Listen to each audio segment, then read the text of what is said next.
In this example, we have 0.100 molar of hydrogen cyanide, which is a weak acid.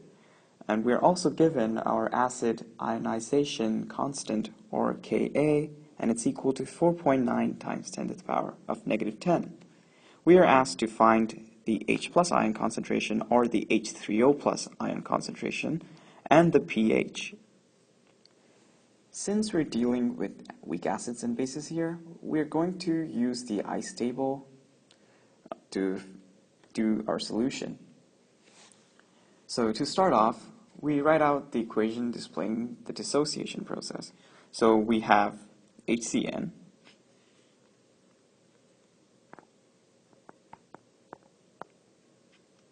dissociating into H plus or H3O plus and Cn minus. Next, we write our initial conditions or concentrations. So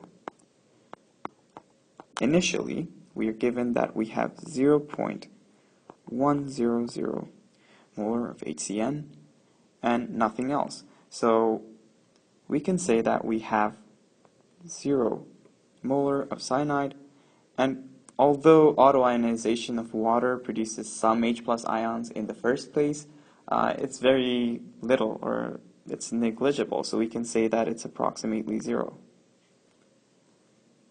Now, just like before, looking at the equation, we can write down our change conditions. So HCN will have a negative x, H plus will have a positive x, and cyanide will also have a positive x. Similarly, we go to our equilibrium concentration. So for HCN, we're going to end up with 0.100 minus x. For H plus, we have x, and for cyanide as well, we have x. Now, based on the question, they want us to figure out what the value of x is, because x corresponds to the equilibrium concentration of H plus ions.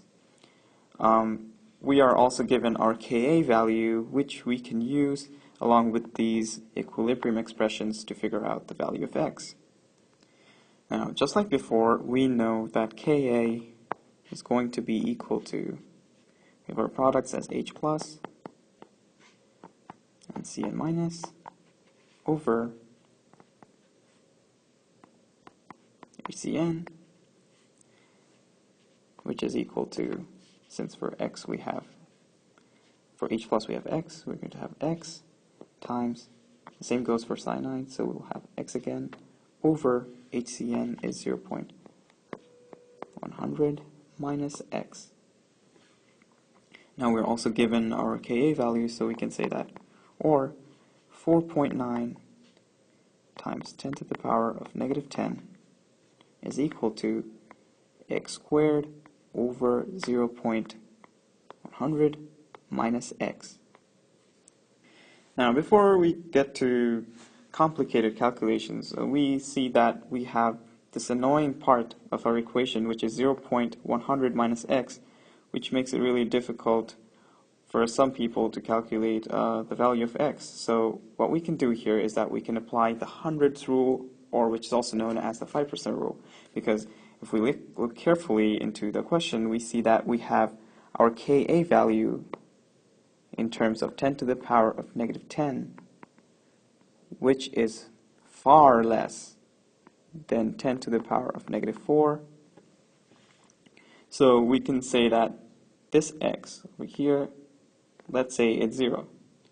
So we will have x squared over 0.100 equal to 4.9 times 10 to the power of negative x, then negative 10. In other words, we're ignoring the negative x over here. Now, since we've ignored the negative x, we can say that 4.9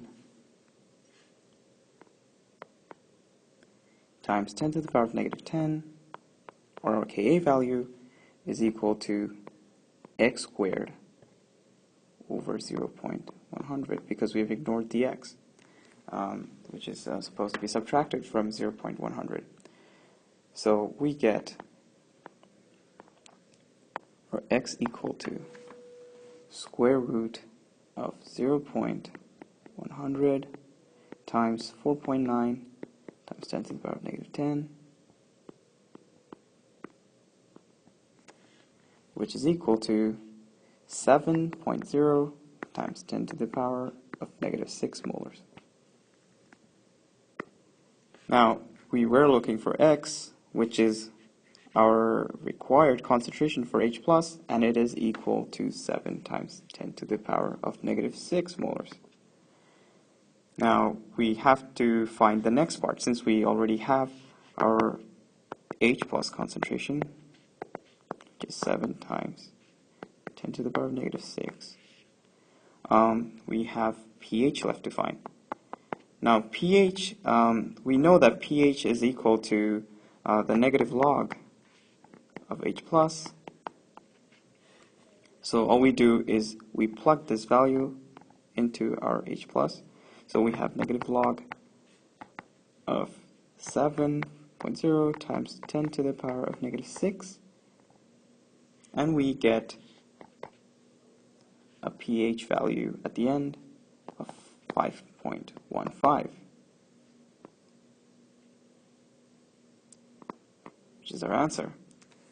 Now, if there is any confusion, if there is any doubts to whether this is the correct answer or not, we can verify the hundreds rule or the 5% rule to see that if we are actually correct, that if whether our Ka value is very small compared to 10 to the power of negative 4, and whether our assumption that, oh, this small value will not affect our calculation is correct.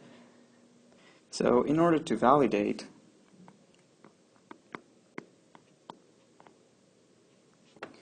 we take the value of x, which is, we can write x over our initial value, or the concentration of HCN, which is 0.100 times 100%.